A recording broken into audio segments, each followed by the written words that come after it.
Hey everyone, it's your friendly neighborhood gamer Blue, back again for some more ratings.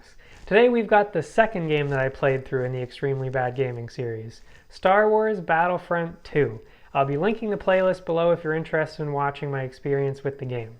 As always, we're going to keep the spoilers to a minimum, just in case you haven't played the game or watched the series yet. And, just like before, we have a 100-point system set up to rate the game. We've got 4 categories: the story, the game mechanics, how hard the game is, and how fun the game is. Each of these is worth 25 points. So let's see how Battlefront 2 fits into that scale. The qualities that you look for in a solid story come really in its ability to keep you interested, entertained, and surprised throughout the entire game. Normally this means that you want to have characters that are developed and dynamic. Maybe there's a bit of love interest, and there's always some comedy thrown in.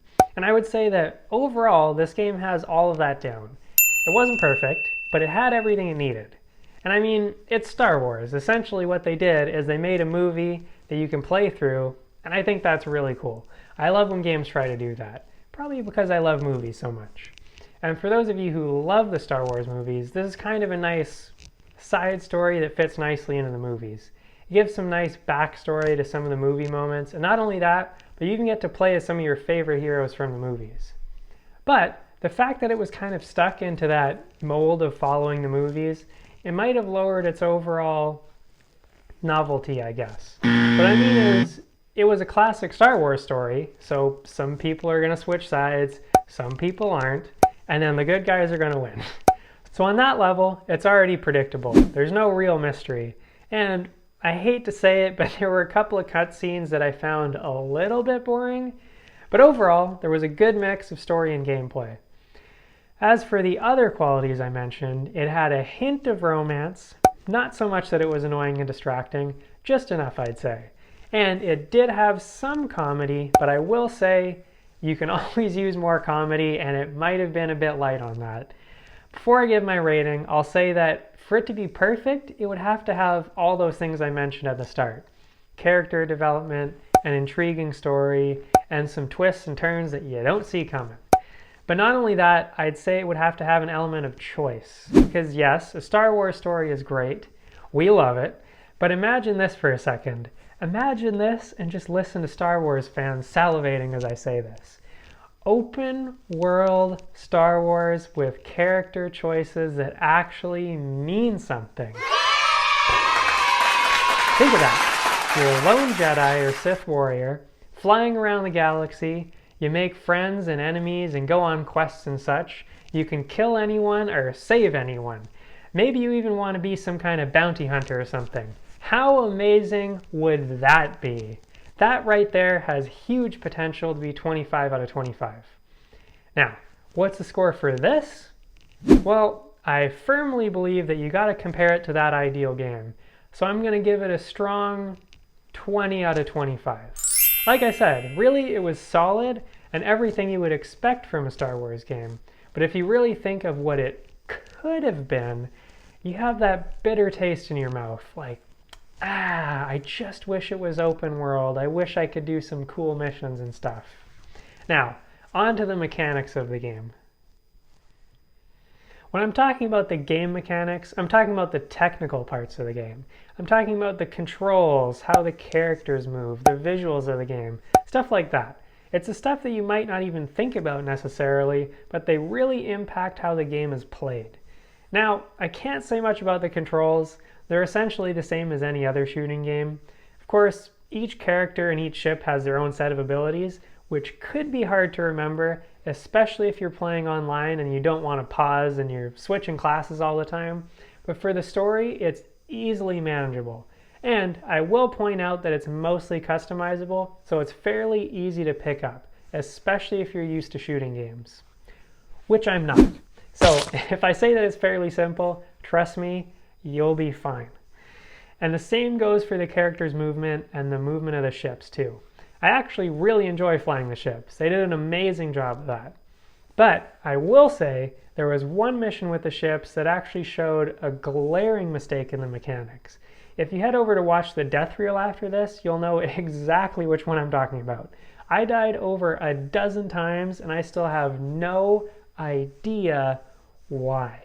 It was most likely because I was playing on the highest difficulty, so they lowered the health of the ship, but then they throw you inside a closed off hangar with some people shooting at you. Even though I quickly killed off as many people as possible, it didn't seem to matter and I would just explode every time. And there was literally nothing else I could do. I had to keep doing the exact same thing over and over, and eventually it just somehow worked. And then there were a couple of other questionable one-hit KOs here and there, but I'll let that slide because those were probably avoidable. The ship situation, though, completely unavoidable, and honestly, I thought I was going to be stuck there all night. Moving on, let's talk about those graphics. I mean, really, wow. It's super crisp. I have an Xbox One X and a 4K TV. It looks crisp. But that does come at a price. I mentioned it a lot in the streams. Those loading screens are death. Seriously, if you hit a loading screen, get up, go to the bathroom, make a snack, you'll be fine. And I get that that's probably the cost of having such crisp graphics and all that, but it's a bit ridiculous. Still, I'd say that that's a pretty small ding when it comes to the rating. Where the rating really took a hit was actually in the small details, and I do mean small. The font of the subtitles. I didn't know fonts could get that small. You'd need a 60-inch TV and a microscope to read it. And this actually did affect gameplay a couple times, by the way. I'm not just saying it for the sake of being nitpicky. But this wasn't the worst part. What was probably the most irritating thing was when I'd be wandering around and I'd have absolutely no idea where to go. There would just be no quest marker, nothing at all. And it sounds silly, like, okay, so what? And if someone told me that, I'd probably say the same thing. But if you watch the series, especially if you watch the full streams, you'll see what I mean. Something as small as font size and quest markers that didn't pop up added around 45 minutes to an hour of gameplay for me. I finished the game in just under 13 hours. That means for over 5% of the time I was playing, I was wasting time doing absolutely nothing, and it could have been solved by something as simple as a quest marker and some bigger font. Other than that, there were a couple of weird things. There were some glitches here and there, but other than the things I mentioned, it was pretty solid. Considering all that together, especially with the quest markers, the glitches, the font, and those unexplainable deaths, I'm gonna have to give it an 18. Sorry for the long explanation, but there was actually quite a bit to digest here. Also, I feel like I really needed to explain why I gave it a fairly low rating for what most people, including myself, would expect from such a high-profile game. But when simple mistakes waste almost an hour of my time, not including those absurd deaths, by the way, it's something that needs to be addressed. Next, we move on to difficulty. Difficulty is what the Extremely Bad Gaming series is all about. I'm just an average gamer playing a game on its highest difficulty. So you're essentially seeing how an average person will be playing the game. What you would want is that on that highest difficulty, an average gamer should have a fairly hard time, but it should still be doable. And in most cases, that's exactly what this game was like.